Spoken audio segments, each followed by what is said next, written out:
ফ্যাসিস্টের দোসররা যে কোনো সময় আবার পাল্টা আঘাত করতে পারে। এই আঘাত মোকাবেলা করার জন্য, এই অভ্যুত্থানকে বাঁচিয়ে রাখার জন্য আমাদেরকে একটি প্ল্যাটফর্মে এসে ঐক্যবদ্ধ থাকা প্রয়োজন।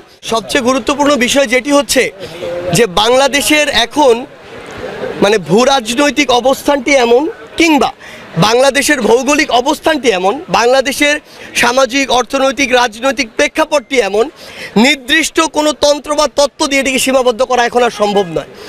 বাংলাদেশে কোন তন্ত্র থাকবে, সমাজতন্ত্র বলেন আর আপনি আপনার জায়গা থেকে পুঁজিবাদ বলেন, যেই বলেন না কেন, এটি আসলে নির্দিষ্ট কোনো স্পেসিফিক কিছু তত্ত্ব দিয়ে এখন সীমাবদ্ধ করার আমার মনে হয় সময় এবং অবস্থা নেই। এটি বাংলাদেশের মানুষের চাহিদার উপর নির্ভর করে এই মডেলটি ঠিক হবে আসলে।